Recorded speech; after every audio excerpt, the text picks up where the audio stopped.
Yeah, I give him a lot of credit. You know, he's ready when his name's called and doesn't complain, doesn't pout. When you call his name, he goes in. He tries to give people buckets, as the kids say, and he can really do that. I mean, it's 17 points in 14 minutes. Just seen tremendous growth from Nick throughout the course of the year in areas that you guys might not even see. It's just behind the scenes, scouting, details, preparation, execution, just all those things that are very important parts of being an effective Division I player he's growing in. And then because he's getting up to speed on those things, you know, his true talent of just putting the ball in the basket is able to be seen because he's able to get on the floor more. So he's showing great growth. Thought Meeks was phenomenal tonight, 5 assists, 1 turnover. You know, Babacar was big for us, I thought. Just, you know, made a couple big buckets, but just glue guy, defend it, rebound it. We had 14 assists, 12 turnovers, which is great. That's something that we've really been harping on. Give them credit. They made a furious run there at the end, made some really tough shots. We could have done some better things defensively. But ultimately, you know, Demetrius, give him credit. Sat on the bench for 5-6 minutes, had no sweat on his body, got fouled, stepped up the line, made 2 big free throws to end it. Playing off what he just said, but your bench really has been stepping up just consistently. All like 3 players tonight. Yeah. You have one of the strongest probably benches in the league. Yeah, I mean, you know, if you look at the Ken Palm ratings and stuff, and if you look at, you know, our bench production, we're one of the most.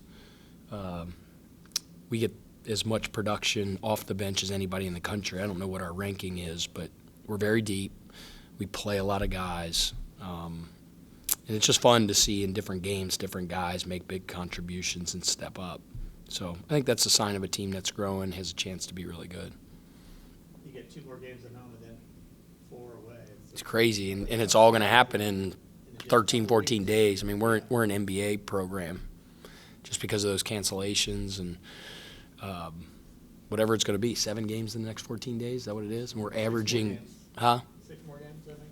We play 7, 6 right? more games. Oh, 6. So we got 2 more this week and then 4 on the road in what, 12 days or something like that? 14 days on the road, and then the 2 home games. You know, and so. we our guys are really good because we harp on this of just focusing on the next thing. But, you know, when you do look at the calendar, you're like, ooh. You can only eat an elephant one bite at a time. So you took care of business tonight, responded after a really tough loss in a tough environment the other day at UNC Wilmington. Hard-fought game, got back at 2 in the morning. Had practice, short and sweet, on Sunday. Really smart with our preparation in terms of what we did with our guys' bodies. Had a good shoot-around today, watched more film, went out and played the game. That's what we're going to have to do a lot of here over the next couple of weeks. We're going to have to be very efficient in our preparation. When you look toward the final couple of weeks, is your team trending the right way heading into that tournament? I think so. I mean, you know, everybody talks about the eye test. I mean, you guys might have your own opinion, but I think we're a much better team now than we were a month ago, that's for sure. I mean, I remind myself every once in a while that we only have 2 guys returning from last year, and it's an entirely new team, and we're playing a ton of freshmen.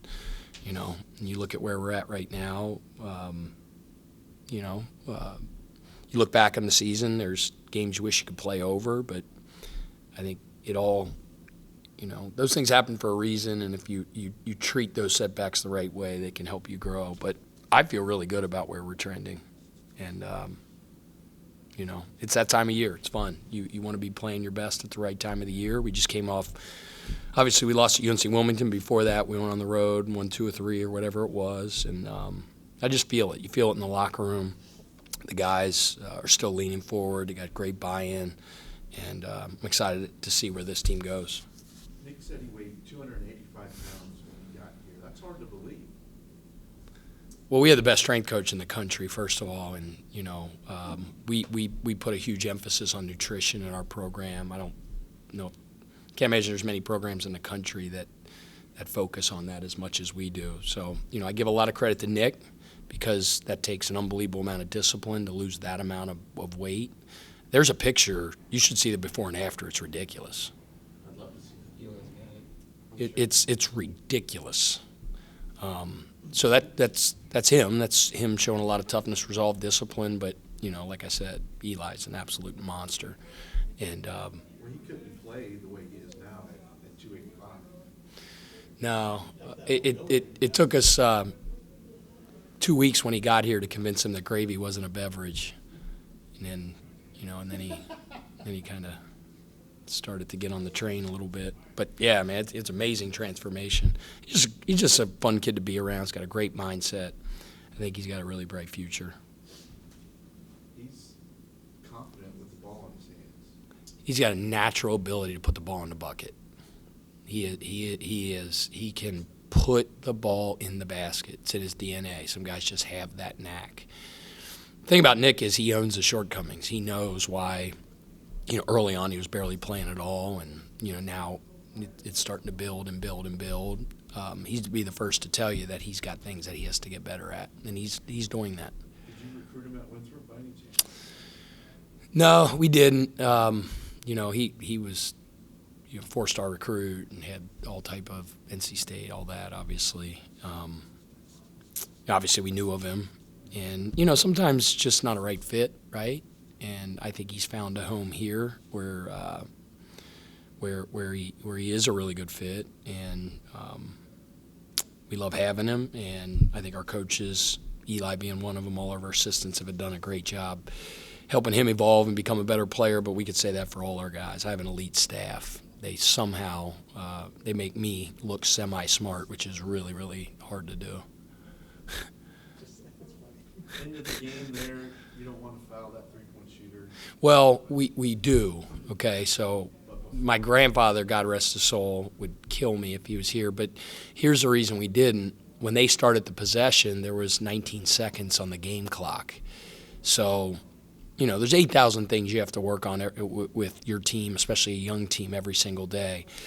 But what we hadn't really trained for is we work on that concept of fouling, right? And we have a time period that we want to foul in, right? And I'm not going to tell you what it is because, like I've told you before, I'd have to kill you. It's some of our secrets. But because the clock was running, it's way too early to foul at 19 seconds. We want to foul, right under 10, somewhere in there.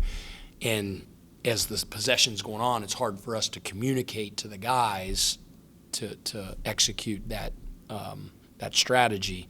So we just had to sort of play it out, and it almost bit us. But yes, 100 times out of 100, I'm a foul guy up 3. We just weren't able to do it because it was in the flow of the game. Typically, it happens when you're at the line and there's 8 seconds on the clock and you can communicate to your guys what you're doing. But the game flow happened, the clock was ticking, and we couldn't communicate it with the guys at the other end of the floor, if that makes sense. Yeah, he would always kill me like, you have to foul up